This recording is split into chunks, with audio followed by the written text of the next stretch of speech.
Les crises militaro-politiques qu'a connues la République centrafricaine depuis 2003 jusqu'à ce jour ont laissé sur les carreaux plusieurs milliers de victimes dans la foulée. Depuis le mois de mai 2015, une cour pénale spéciale a été créée pour juger les personnes ayant commis ces exactions. Jusqu'à ce jour, son opérationnalisation n'est pas encore effective au regard de ce que l'on constate. C'est un processus qui a commencé et qui est encore en cours.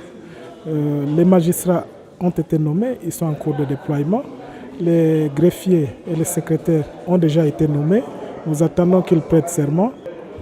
La Cour pénale spéciale, c'est une juridiction.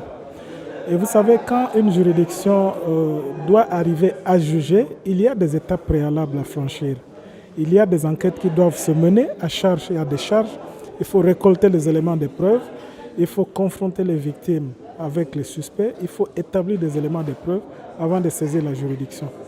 La Cour pénale spéciale est en train d'être mise en place.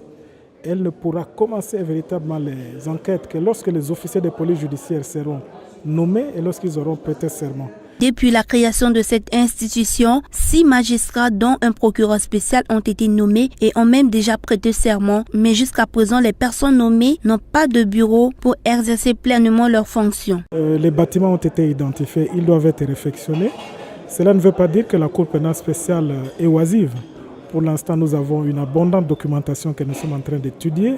Nous sommes en contact avec les associations des victimes, avec les organisations de la société civile. Donc il y a un travail préalable qui doit être fait avant que les enquêtes à proprement parler ne démarrent. Donc c'est un travail de fourmi qui n'est pas visible, mais qui est extrêmement utile. Et le moment venu, vous verrez quels sont les résultats de ce travail. Néanmoins, un ancien bâtiment abritant les locaux du tribunal de grande instance de Bangui leur a été rétrocédé provisoirement, d'où cette descente effectuée ce jour. Pour voir l'état de ce bâtiment, l'on constate que le dit bâtisse ne correspond pas aux normes requises permettant à cette cour de travailler aisément. Pourtant, l'arrivée de cette instance juridictionnelle avait été saluée par les victimes qui n'avaient qu'un souhait: les auteurs de ces différents crimes soient jugés, punis selon les prescriptions de la loi afin que justice soit rendue.